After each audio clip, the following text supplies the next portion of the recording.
Claire, thank you for joining us. So it's our first podcast that we're going to launch to the public. So I appreciate you joining us, and we're here to discuss you and your career and your story today, and it'll be timely with International Women's Day. Indeed, thank you very much for inviting me. My pleasure, my pleasure.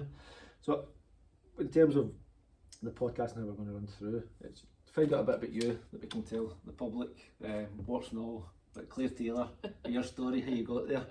And we obviously met when you'd made the move from Sopra to Scottish Courts.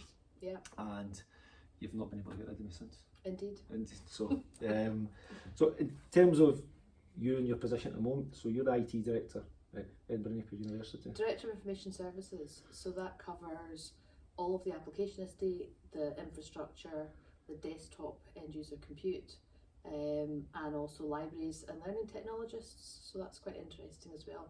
That's a new area for me moving into HE. Yeah. I'd never looked after librarians before. No. And they are a lovely bunch of people. Yeah. My mum's a librarian. Is she? Yeah, at school. At school in HE as well. It's a small world. So how did you find the transition from the court service to HE? I always say that I'm really glad I did my stint in government before I went to HE, because it was a good way to introduce yourself to, well, HE's it's not public sector, it's not private sector, it's somewhere in between. Partly government funded, partly independently funded, but a lot of the same techniques and policies that have emerged from being a more public funded body. So I'm glad I went through government, because that was like running into a brick wall after private sector, and I couldn't believe how slow it was to make decisions. But anyone who says that government people don't work hard is kidding themselves. Yeah. They struggle with the slowness of change, but they work really, really hard. And so I guess that was a good introduction to then go to HE, where we also work really, really hard, but work at a pace that's a bit more speedy than in government. Yeah, and I suppose that having awareness is a big thing in these sectors and industries. And I know from sort of my privileged position that we get to see different people work in different businesses in different industries and sectors, and no one's necessarily working any harder than anyone else. There's just different challenges, there's different setup, there's different structures and processes. Some are more heavily and tightly governed, some are slower to change, but there's reasons for it. Yeah. Others aren't. And it's a habit as much as anything else. It's generally the same problems wherever you go. The difference between the different sectors is how you deal with them. What brought you into government then from external? Well, I was working for Sopra Steria, as you mentioned. I'd just come out of a long-term arrangement with when I was working as a consultant to Royal Mail, and I was just exiting that contract, and it was just one of those sliding doors moments. The court service got in touch with Sopra and said, we need an interim director, and somebody that I'd worked with at FI, who was actually in the Sopra part of the Sopra Steria partnership, said, oh, I think Claire might be free.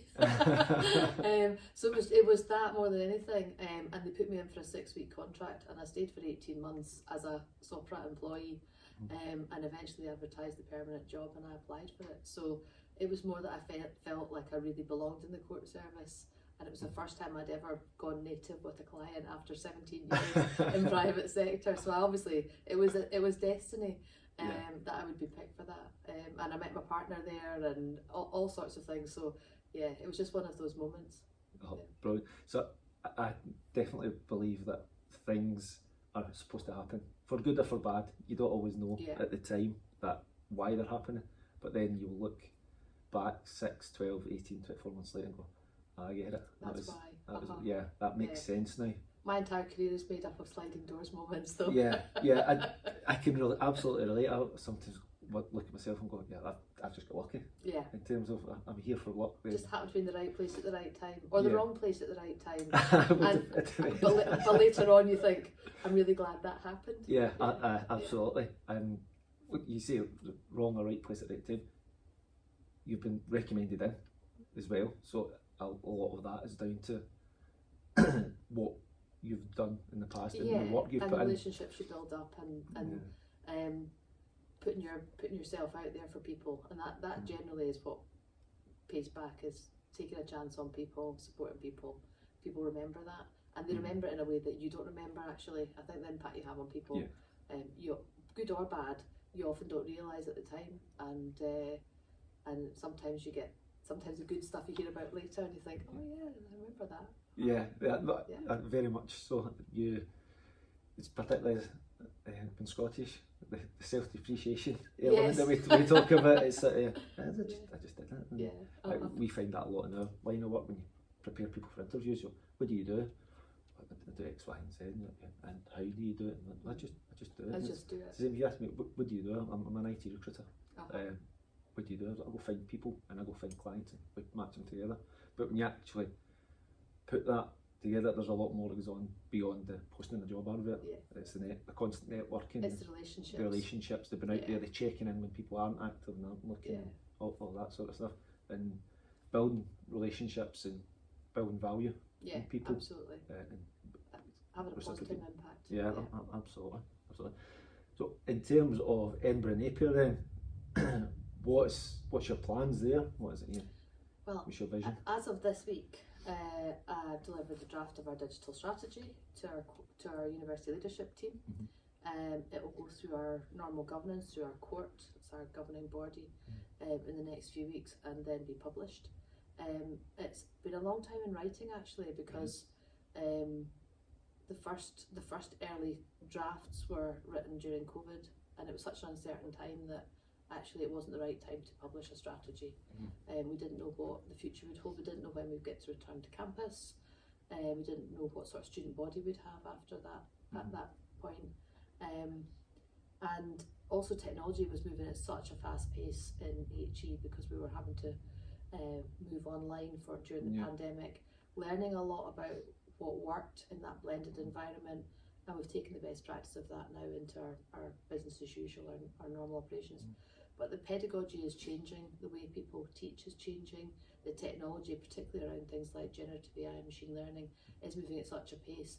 There'll never be a good time to write a digital strategy, because as soon as it's published, something new will come along, but it feels like the optimal time right now to do it. And so that will go out, and then it'll be writing the roadmaps that go beyond those key transformational priorities, and delivering it. So exciting times ahead. Absolutely. And I know we were chatting earlier about AI and its evolution. There's a lot of talk about what it will and won't do. When I was in meeting Bill and the team a few weeks ago, there was an interesting chat about ChatGPT and AI and how it's affecting the papers been written and submitted, and that they've now got a red, amber, green system in the university in certain areas about where you can and can't. There was some interesting stories that there was one particular paper, one of the students used OpenAI to write their paper, but they actually discussed how and why.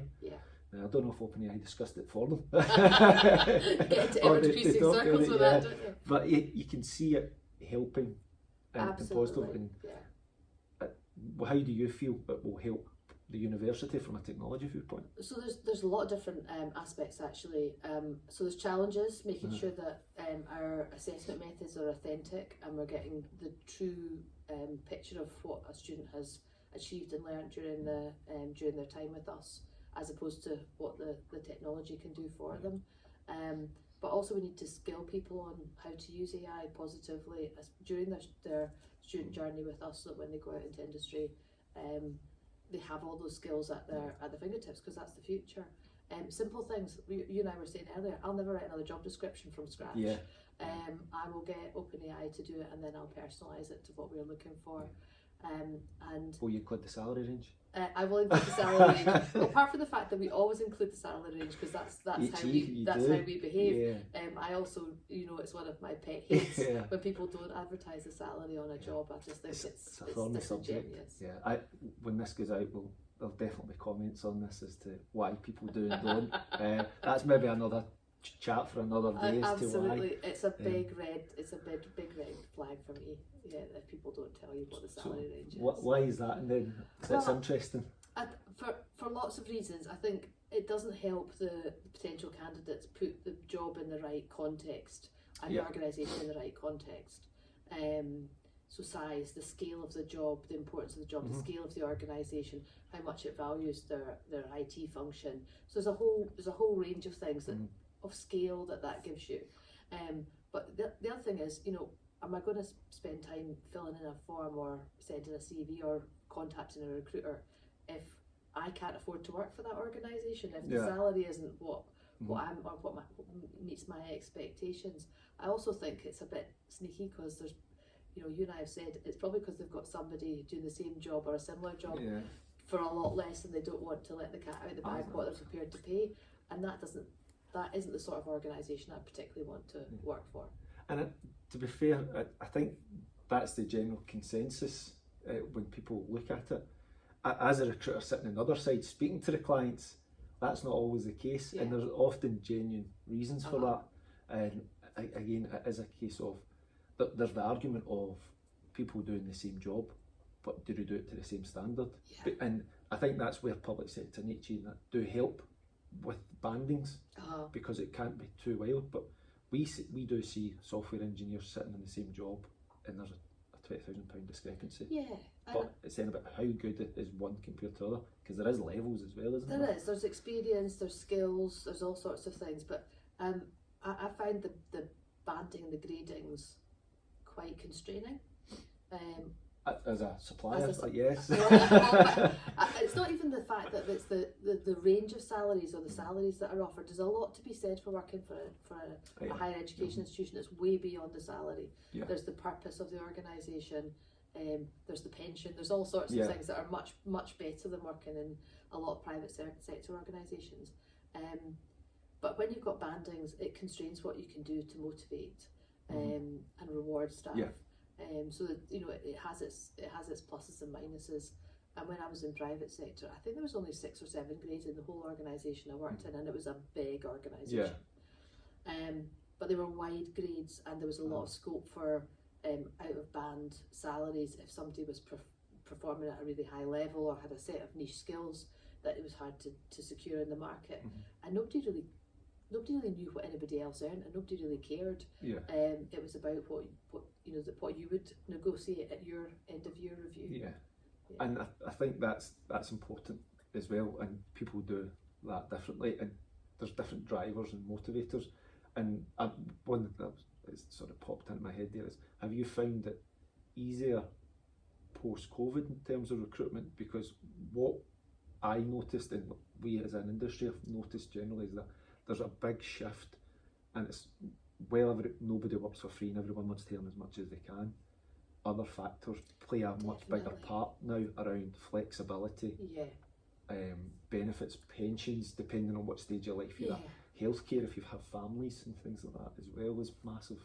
I have quite a high degree of discretion about where my team work, and that was agreed just as we were emerging from COVID, particularly with the challenges of recruiting into IT in public sector or in HE, where the salaries are not commensurate with what you can get in private sector. They just aren't. In some roles, and there are roles which are actually meet what the market bears quite well. But for some roles, particularly specialist skills, so I've got quite a high degree of discretion, and that's in terms of working patterns and working location, number of times in the office a week, all that sort of stuff. And we've moulded the team around that. So I have people that have to be on campus most days because they're in a customer facing, student facing, staff facing role. So obvious things like the provision of devices, or the library teams who are helping students with their learning. But I have other people who are on campus a lot less frequently, and that builds a degree of flexibility that really suits their lifestyle, either because they've got caring responsibilities, or they've got external interests, or because they live in the West Coast and we're on the East Coast, and it just it gives me a wider pool of people to recruit, and it gives people a sense of belonging that we're prepared to allow for their their specific needs, as you know, within reason. Yeah, absolutely. And I think there's been more of a shift in the market. Definitely building loyalty and helping with staff retention. I don't think I've found, like, I don't know if I've noticed a difference with recruitment particularly, but I've certainly noticed a difference with retention. Yeah, and that's, you won't have to unless you're growing in that case. So if you're retaining, that's a positive sign. The staff CSAT scores and things like that are amazing sort of benchmarks, and I know we internally try to do it as well, although we're a smaller organisation, Survey Monkeys and things like that, but how we are doing, what we can do better, and to continually push the envelope. And we're in an industry where you learn a lot by osmosis from sitting next to your peers and listening to do the job. As I mentioned to you before we come on, that it's almost apprenticeship like our role, and when you're new, you learn by speaking to people, but it can become quite obvious quite quickly, and that's where a lot of the reputation can, positively or negatively, can be influenced by who people are speaking to and what level they're at. And sometimes you get old enough and grey enough, like myself, that you hang about long enough, you sound like you know what you're talking about, perhaps more than you do. So you can't fool old people all the time. Never. Well, my wife would say no, never, but I think she just doesn't believe anything I say now, after all these years of winding her up. So, what, in your role then, what is a typical day as an I know it's not an IT director, but I do. Well, I just think HEEDS now. Yeah. Maybe we should explain what HEEDS is. Yes. So HEEDS is the Scottish, and actually now Northern Ireland. We have Northern Ireland in there. Directors of IS in higher education. It's our quite informal grouping where we share ideas and have a bit of social time together. We meet once a quarter. And I'm now the chair of that group because I think I stepped back the slowest and ended up chairing it, which is... That's what African dance was. So no, it's a really warm body actually. They're very keen to help each other and support each other, and you know you build a rapport with some people more than others. But I've got some trusted advisors now, having worked in HE now for 4.5 years in other organisations, and you know we all have similar challenges, slightly different flavours of them, so sharing is a good idea. There's actually quite a lot of that cross-organisational sharing within HE that you don't get in other industries. So it's less competition, it's more about how can we lift one another up and that sort of... Yeah, there's definitely some of that, and you know universities are based on research and having an impact on your environment locally, nationally, globally. So if you're sharing your research because it's what you do as a researcher, it kind of that percolates into professional service as well. We share our understanding of things, and we're quite open. Even though technically we're competing with each other for students, research projects, opportunities for commercial development, we are also sharing the best practice. Yeah. Well, I suppose in your role and the roles of other HEEDS, it's to provide infrastructure from a technology point of view to allow the computer science departments, the cyber security, travel and tourism to position themselves as best they possibly can. Yeah, absolutely. And I hope we do give them some of those competitive advantages that they need. When I presented digital strategy on Tuesday, I mentioned to the people listening that I really wish we got to the point where digital wasn't being discussed, because it's just seen as part of what we do, like electricity. You don't have an electricity strategy, you just use electricity to do stuff. And I think digital will get to that point probably in my lifetime. We just won't consider what we do, it will just be a digital offering, where it's right to be a digital offering. You were mentioning you want digital to be like electricity and just be part of the service. I think that's not just your challenge or HE's challenge. I think that's the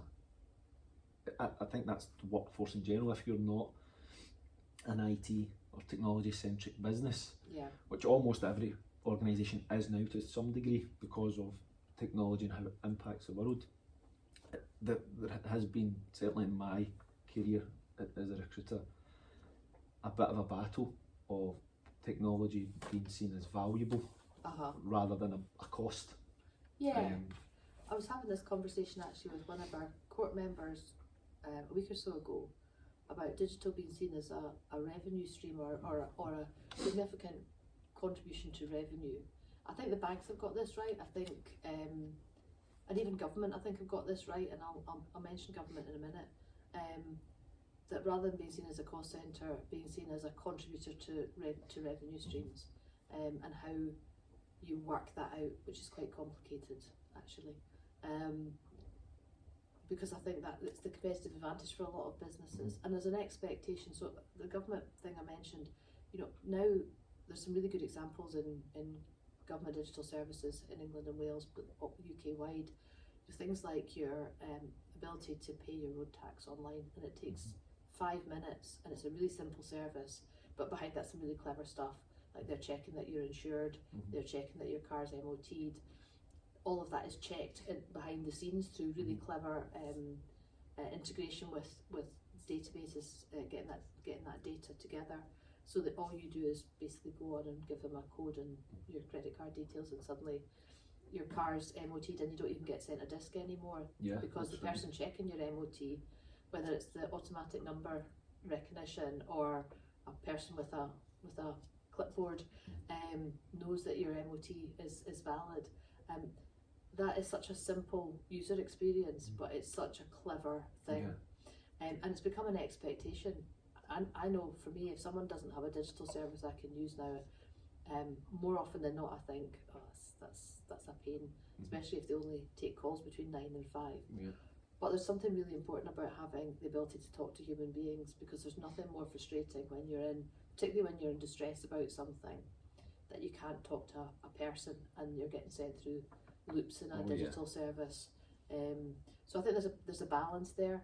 And I think the other thing that is really important is we should not assume that everyone has the skills to be able to engage in digital services, either because they've got an additional support need or they haven't learned those skills, and it's not even a demographic thing particularly.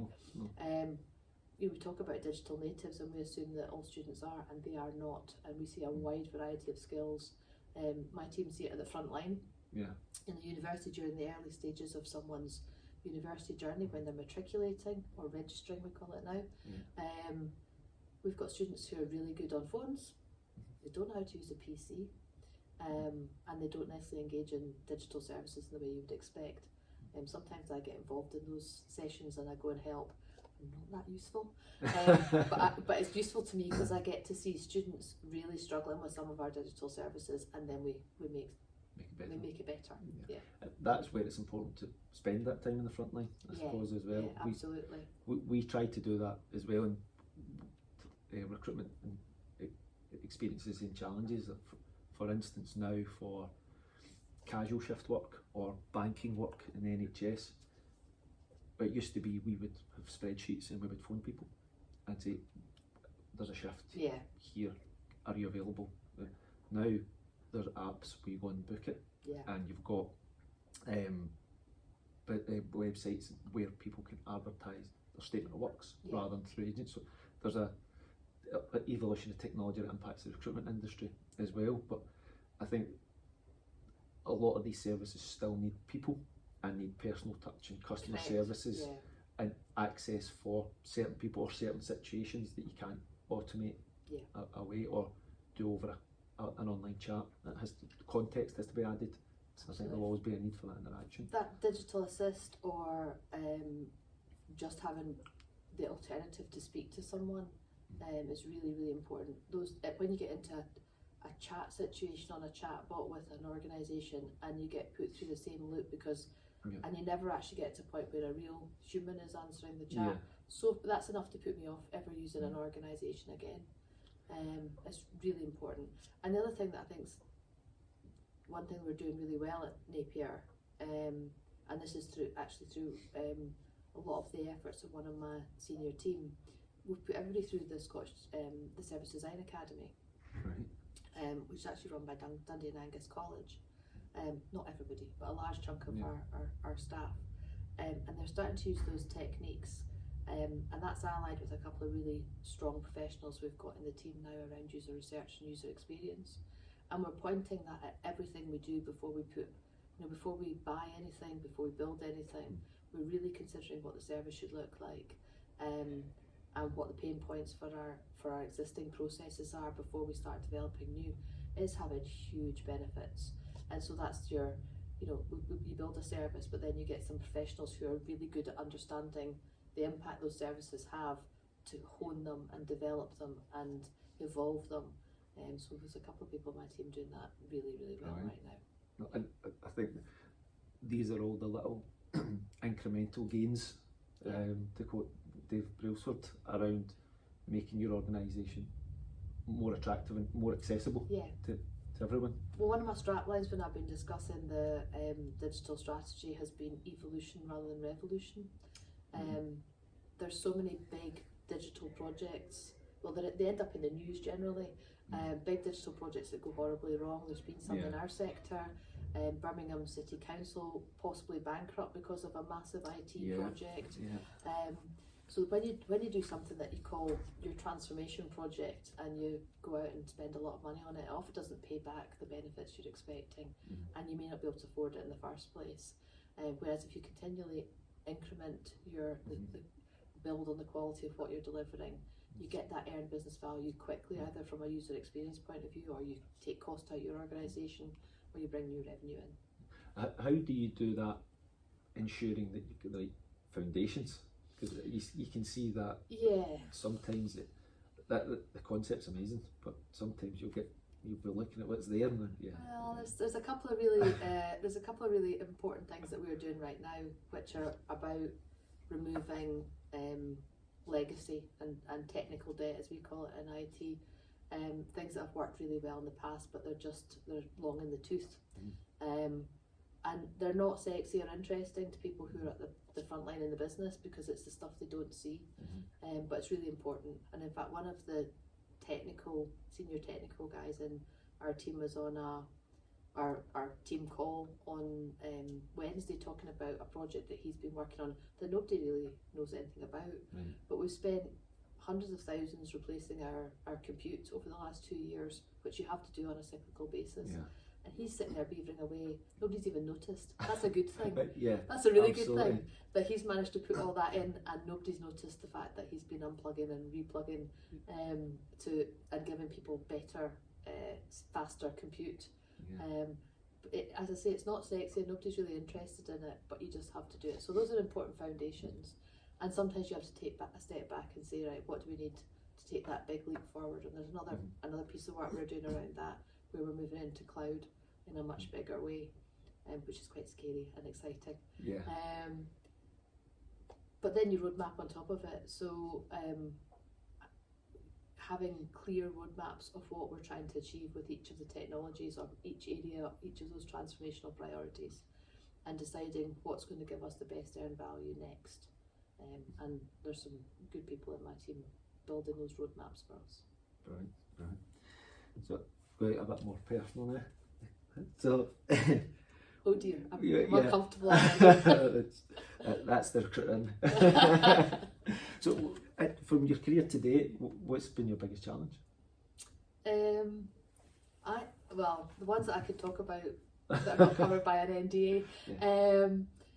I guess early in my career, because I was in the Royal Bank as a graduate, and I ran a branch of the Royal Bank. Probably about the age of 23, I was running a branch, and I looked young for my age, and I felt like I had to be really kind of assertive, because I was mostly in rooms with middle-aged men and trying to fight my corner, and someone, a very senior colleague, said to me one day, "Claire, it's all right calling a spade, but there's no need to call it an effing shovel." And he used the full word. And I took that to heart. I mean, I was probably about 23 or 24 at the time, and I'm a lot older than that now, but I still remember that moment. So I think it was trying to be very overly assertive, but because of because I had to fight my corner, and the Royal Bank was a fairly tasty place in those days. Yeah. So that was it. Finding my style that was assertive enough, without having to pretend I was a middle-aged bloke to do it. Yeah, I suppose getting into those type of environments would be, I miss the point a lot of the time, being a male, a white male in a male-dominated society. But the challenges that ethnic groups, females, non-binary, different groups experience, and I find that it's always a challenge to relate, because you're not living it, but you want to try and empathise and support as best you can, and there's so many hot topics these days. It's difficult to navigate. It is difficult. So being an ally is really important, and if you can be that, that's great. Working in higher ed, it's one of the most inclusive places you could be, and I've learned a lot working there. So in 4.5 years, my practice has changed as a result of working there. Things that I would have thought were completely acceptable ways of working, like I'm an extrovert, so I'll organise an event. I'm delighted to be invited to an event. I don't know what the agenda is. I don't know what's going to happen. I'll wing it, because I'm happy with that. I'm very comfortable with that. I have a lot of people in my team who are not comfortable with that, either because it's just not their personality, or because they've got some additional support needs. I've got 2 colleagues who have declared that they are autistic. So I have honed my practice in little ways that helps make everybody feel that they would want to be involved in whatever we're doing, I hope. Even down to things like arranging seating plans for big events, so that people know where they're going to sit and who they're going to sit with, because that makes them feel less anxious about coming into a room that's got 100 people in it. So HE is a very inclusive place, but you can always hone your practice, and they've taught me a lot in some quite embarrassingly painful ways. But I'm so grateful for colleagues who go, you know what you did there, that it would be better if you did something else, because that's the way you learn. Absolutely, and I think that's when you're identifying as a progressive person, is when you're happy to be educated. And I think working in HE, it's constant education, whether you are on the student side or not, because it is constant evolution. I know from my own sort of academic days, you had the youthful exuberance as well, of wanting to change the world and do everything, and then you've kids and you just want to sleep when you can. I still want to change the world. But that energy is no doubt what's driven you forward, got you to where you are, and been able to be in that room and have those conversations at RBS or in Sopra, in the consultancy environment. I see it, and I know I've got friends that work in those environments. They can be hostile as well, and for anybody working in it. So being able to manage it in the right way and having the same enthusiasm, the tone as well. I think that is in the use of language and the psychology of language. That's what I find fascinating in recruitment. You can say the same thing in 100 different ways, but how you say it will depend on the response you get. Yeah, absolutely. There are advantages being female in IT. People remember you because you might be the only one in the room. Not so much now. I've got really quite well gender balanced team, but the demographic's a bit older than it is in probably in other organisations, but a good gender balance across the organisation. But there are advantages. I went into so many meetings when I was particularly at Royal Mail, where I was surrounded by blokes in grey suits called Bob and Steve and Mark, and I would sometimes not remember them all after a big meeting, because you didn't always get introduced. There'd be a lot of people in the room, but they always remembered me because I was the only Scottish female in the room. And the next time they'd go, hi Claire, how are you? And I'd be thinking, are you Steve or Phil or Bob? Get them name tags. I can imagine that being a challenge, and that probably brings me on to, what do you feel, this big question, has been your biggest achievement in your career so far? I don't know. I think your achievements are evidenced by the impact you have on other people, actually. So for me, it's been able to ask colleagues. We had an event on campus when we first came back. I think it wasn't last summer, but the summer before. And I got everybody to stand up, and I asked those who were, I asked those to sit down who had not been promoted or changed role or renewed since the start of the pandemic or the start of my tenure, which was actually not that far apart. And it was surprising how many colleagues were still standing. So people who'd moved on to different jobs within the team, had been promoted or got some form of progression, or were new recruits. And that for me is the evidence of your achievements, is the fact that you've brought in talent, you've retained talent, you've developed talent. That's the achievement, is building a team. And every person you recruit, and you're not always successful. Some people come in and you think you're not a good fit, and I'm usually really honest about that. With every good hire that you have, building a team that's that tiny bit stronger, that's the achievement for me. And it's a very selfless outlook, that as well, that it's empowering other people. And I find that interesting as a female, the way you're saying that. I'm quite upfront about it, and I've worked with, in recruitment, 5 or 6 really exceptional female recruiters, and the one thing that's always stood out is their honesty and integrity, for good or for bad. Some of them are a bit thorny. Don't get me Some wrong. people might say that about me too.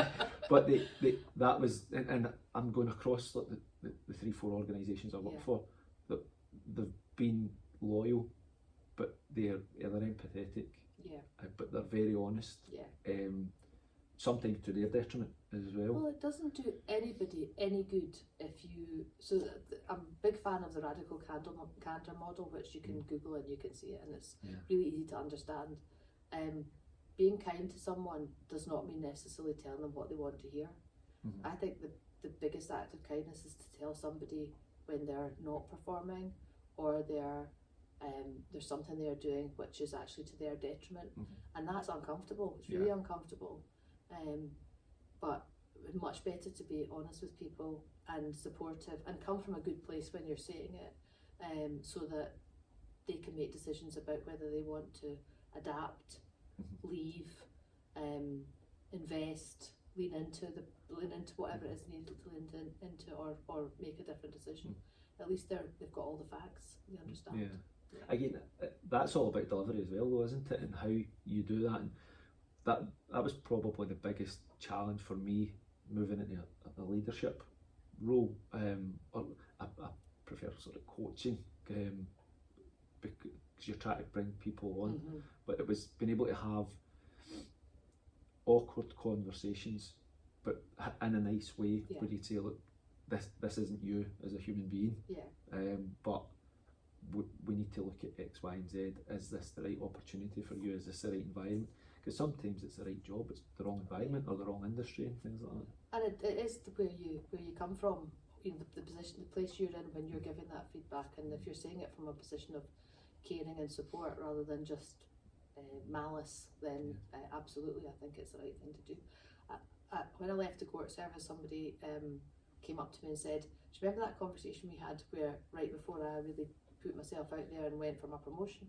I said, "No, don't remember that." And he reminded me, and I remembered it. Something had happened, and I said, "My office," and I said, "I will put up with any amount of stupid but not laziness." And it changed his view of himself because he was being lazy.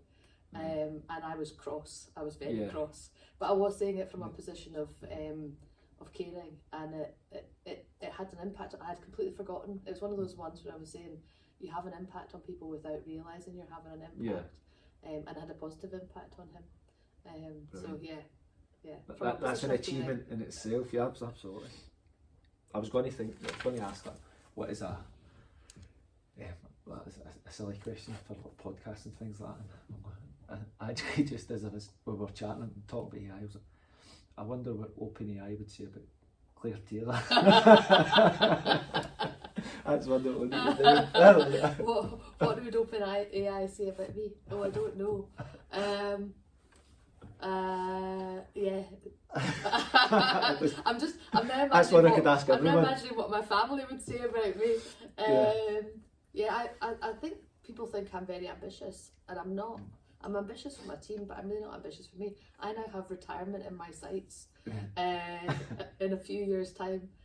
I've got so many hobbies and so many things I want to do that are not work. I think I'm very happy where I am, and I don't really have any ambition to be anywhere else. But I am quite driven, which, if you listen to my partner, is because I'm neurotic. Quite driven. I work hard. I also like a tidy house, so that's also part of my, my pluses and minuses. Yeah, is that playing Ian's thought process? I just feel like you need to make progress, even if the progress is, fixing the broken fence panel and painting it, or putting money away for a rainy day. That's progress for me, and that's one of the things that drives me. Where do you think that's come from, that drive and that influence? Oh, that's come from my dad. And my mum, actually, but my dad particularly. Yeah, he's a hard-working man. Yeah. Was there anything particular didn't you, or was it just observing? And well, he never let me do my homework by half. So from an early age, if I asked him what a word meant, he would make me go and get the dictionary. Right. So I still have a love of words and crosswords and all, and that comes from him, definitely, from dragging this dictionary that I could barely lift when I was wee, and then learning to spell. And I'm not a good speller, but learning to spell because I would have to look the word up myself. But everybody else would do their homework in 5 minutes. My dad made me really work hard at my homework from a really early age, so I'm sure that's part of it. Yeah, my 5-year-old's going to regret that answer, because he's just tell me, and go get your tablet. It'll be for the dictionary to look it up. Go and look it up. When did you realise you were a leader? It's quite prevalent with some of the examples that we've had in the conversation. I don't know if I've ever really. I've just got on with things. And made lots of mistakes, I guess, and learned from them. I probably had a few moments where I thought, "Oh, that's quite an interesting moment." I remember presenting at a conference or an internal conference years ago. I guess it was an away day, really, more than a conference. And somebody who was in the room was surprised by my ability to hear what our group was working on and then present it back in a way that was really quite compelling. And I think I mentioned it to me because it's important people tell you when you have those moments. And that's why I tell other people when they have those moments, because you don't realise you're having those moments yourself. And I thought, maybe that's something I'm good at, is being able to present that information back in a way people can consume. And if you're feeding that back, you're inspiring and instilling confidence as well. And if that's coming to you naturally, and it sounds as if that's your dad's played a part in that as well. And being able to have that conversation and sort of instilling a bit of initiative and motivation as well, that goes a long way. Claire is a female in IT leadership, and we're going to be putting this podcast out there on International Women's Day. What advice would you give to other inspiring leaders or your younger self? I would say sweat the small stuff, because it's the little things that actually have the biggest impact. So, dot the I's, cross the T's, be careful of your language when you're put the effort into writing the best paper you can write. Take time to spend with people that you will influence and think about how you are influencing them when you have the conversation. Prepare. So I think I would say do sweat the small stuff, because it's the small things that all add up to the impact you have on the people around you. Brilliant. Thank you very much. You're very welcome. Thanks for your time, Claire. Really appreciate it. And I will expect you to be on the beach at Portobello on International Women's Day, joining the Dawn Swim. What as time? an ally. Quarter to 7 in the morning. I will be there. Thanks for that.